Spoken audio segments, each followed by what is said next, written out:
That was a prayer that we become smoother during this time. These are rough times. All of us, I just know that we've been crying all week. We've been horrified at all of the things that are unfolding. And this is our Sunday that we're together to strengthen ourselves and each other. So I'd just like you to turn to the person next to you and say, I'm glad we're here together. Yeah. And I hope today the talk allows us to be smoother in the hands of God, that the edges and the stone that's rolling just softens us. I so appreciate the beautiful readings, Reverend Sage, on remembering opposites and bringing harmony to it, because this is our work, to harmonize and to bring peace on earth, goodwill to all people. We are a community that has been holding that vision for so long. So I want to speak to us today about what's next and how we stay connected to our faith tradition in these times of turbulence. So I want to start with a story.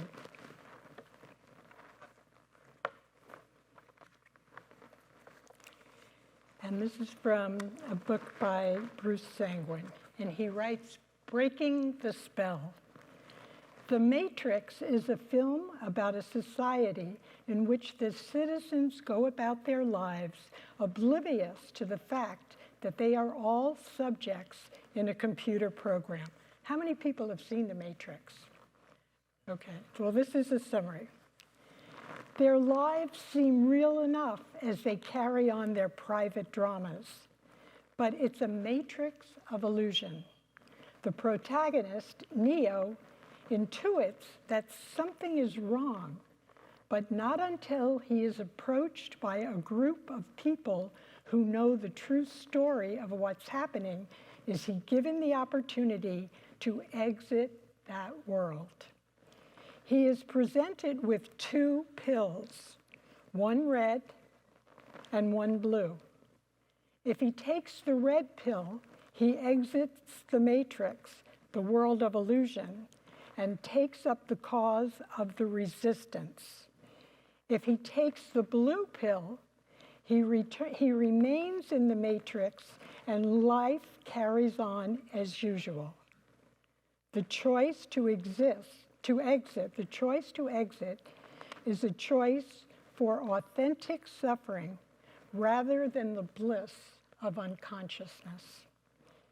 Neo chooses to leave the matrix and join the resistance. Thus begins his long and arduous initiation into the real world. Re-entering reality is a painful ordeal because it involves hearing a story so foreign to the one he has been told all his life. Breaking this spell requires strong medicine in the form of spiritual discipline or practice. I want to talk about strong medicine today, and I want to talk about breaking the spell of separation, breaking the spell that war and violence is the only way to answer a conflict. We have been living under a spell. And as religious scientists, we have called ourselves to the idea of oneness, one world, one life, one being, one community, and we have to hold that. This is the strong medicine. The drumming today is the heartbeat of who we are, that religious science mandate a world that works for everyone.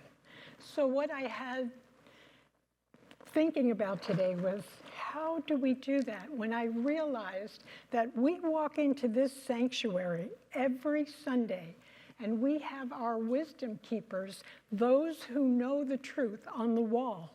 That's what happened in the Matrix. There were those who knew it was an illusion, that unconsciousness doesn't count, and they knew the story and they tried to promote the wisdom, and Neo catches on.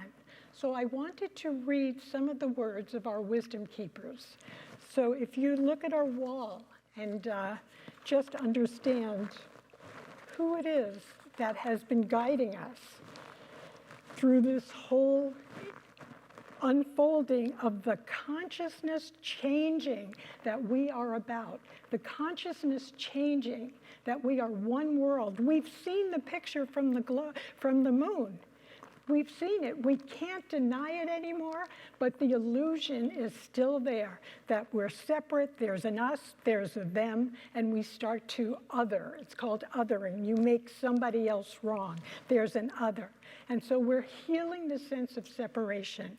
We have wonderful guides who have been with us, the Dalai Lama, we have Mother Teresa, Dr. Martin Luther King, Mahatma Gandhi, Nelson Mandela, and Albert Einstein.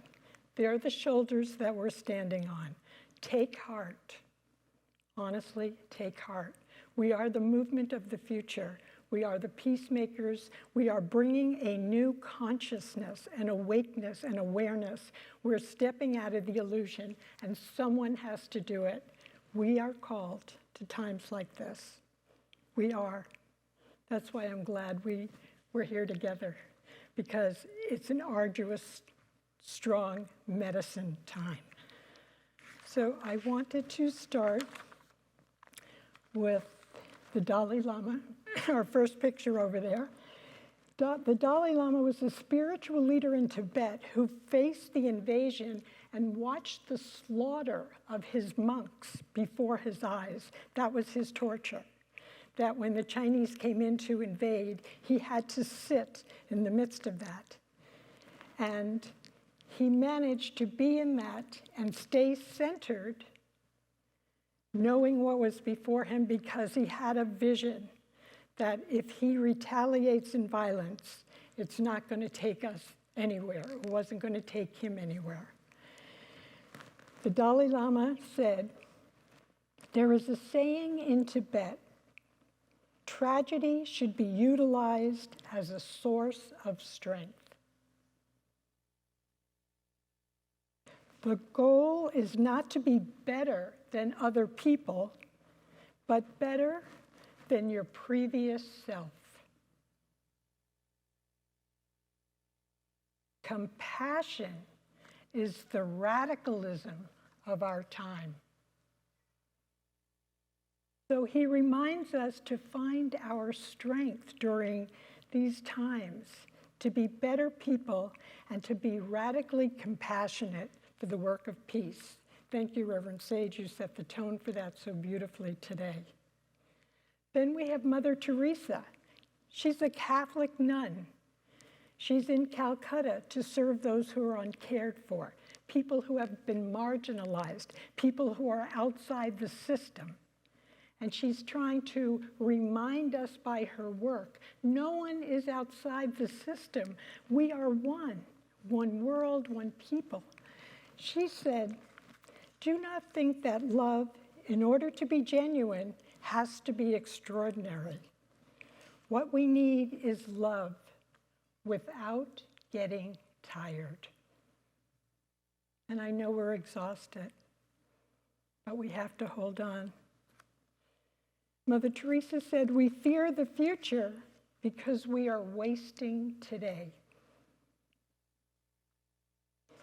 And she said, "I alone cannot change the world, but I can cast a stone across the waters to create many ripples."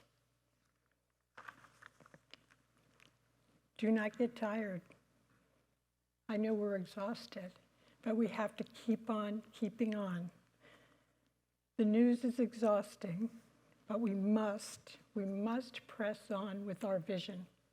One world, one power, one God, one people. And that we create ripples of peace. That's what we do. Then there's Dr. Martin Luther King, Southern Baptist minister who stood up and spoke out about injustice. He said, "Darkness cannot drive out darkness. Only light can do that."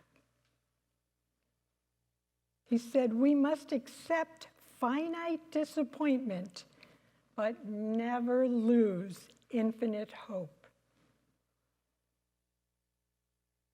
And he also said, faith is taking the first step even when you don't see the staircase. Such a reminder to each of us. And as you sit here today, I hope you make these commitments in your heart. Let your light shine in these dark times. It's the only thing that's going to heal. Keep hope alive. Work for peace. And take one step in faith, believing it is going to work out, that there is another way. There is something emerging. There's a culture that knows, young people, we know we're all one. That's emerging right now. If you don't see it, hold on to our wisdom keepers who had strong medicine and who guided us through the darkness. Then there is Mahatma Gandhi. With peaceful, nonviolent protest, he led 200 million people to live and work in peace. 200 million people non-violently moving to work in peace. We've had people who've done it, who know how to do it, and we stand on their shoulders. And my appeal and my heart's intention is that we as a community and many other communities stand together and bring forth a world truly that works for everyone. Mahatma Gandhi said, the enemy is fear. We think it's hate, but it's fear. An eye for an eye only ends up making the whole world blind. And then he said, be the change you want to see. So we were initiated into the idea that fear, we have to, in the midst of our fear, stay centered. That we have that yin-yang, the opposites. We have fear, but in the midst of fear is hope. And do not give over to the fear.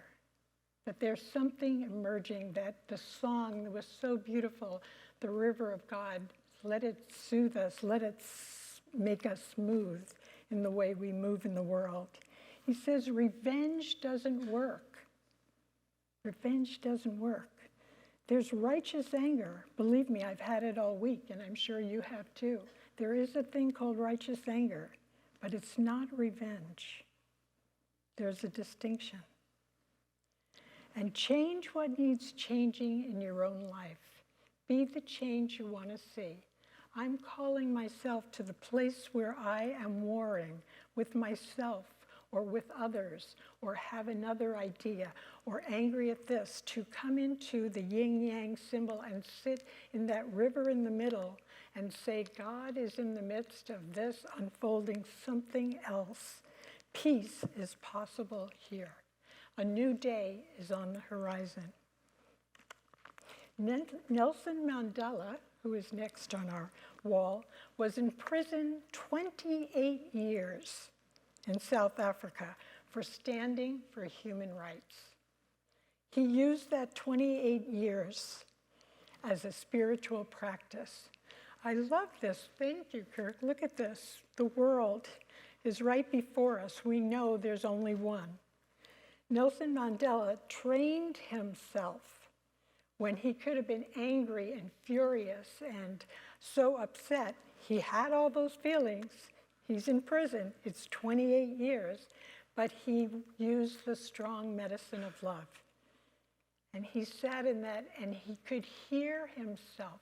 He was conscious enough to hear himself when he was mad at other people, when he was putting out vibes other than love. He trained himself. And that's what we're about.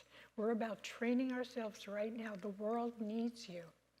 The world needs your love. That's the truth of it. And he knew that. He said, it is in our hands to make a better world for all who live in it. It is in our hands, and we have the power within us to bring it forth.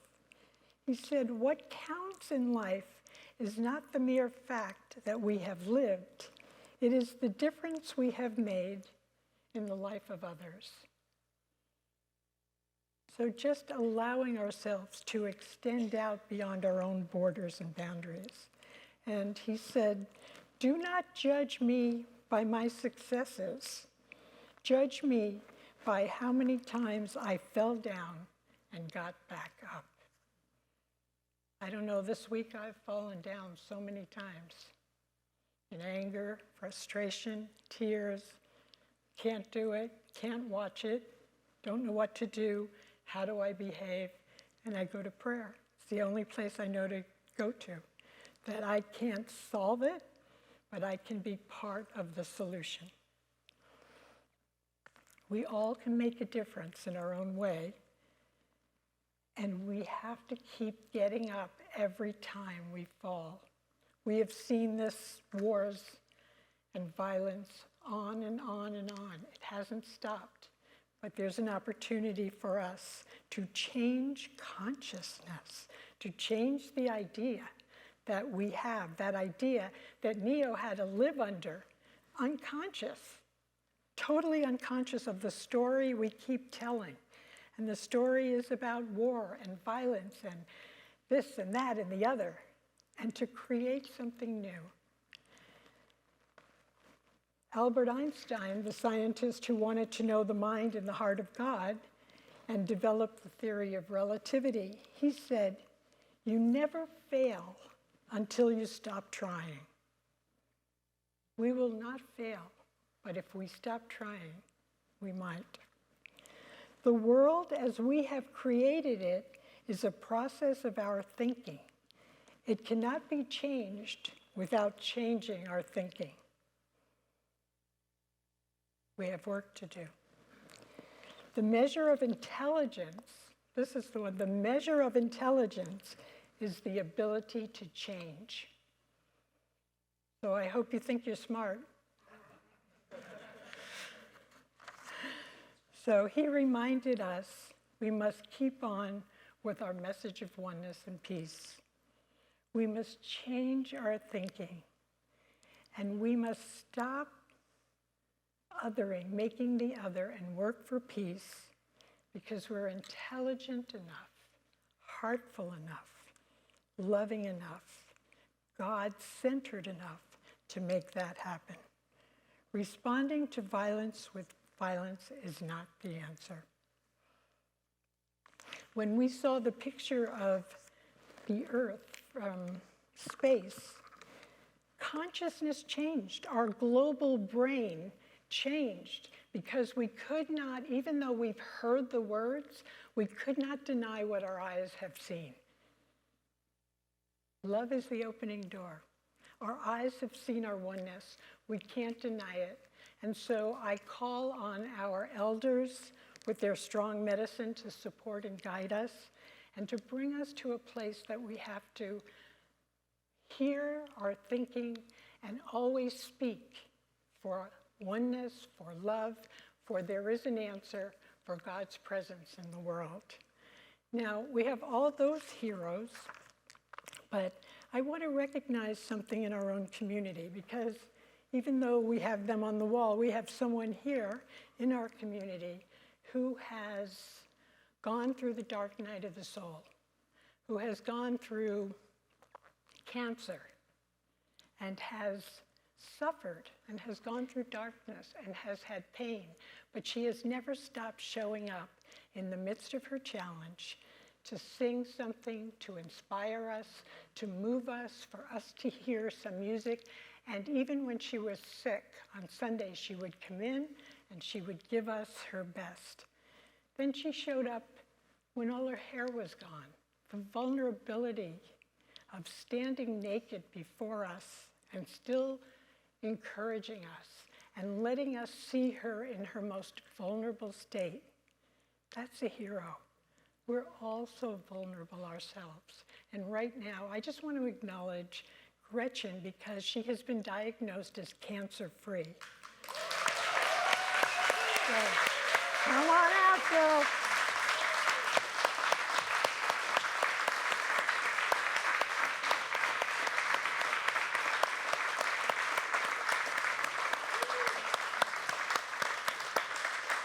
So we have our own inspiration. I want you to say something. We have our own inspiration. We've seen it here. We live with it. We've watched you go through so much, Gretchen, and you've given everything. And now it's our turn. We have a world that we need to be Gretchens in. So stay strong. I don't really want to say too much, but I just want to thank all of you for supporting me and donating and doing fundraisers and helping me with everything along the way. It has been a real blessing, and I know that sounds strange, but I'm a different person in such a better way. And I really am thankful for that, and I'm thankful for InSpirit, and thank you, Reverend Janet, for letting me say thank you to everybody. Thank you so much.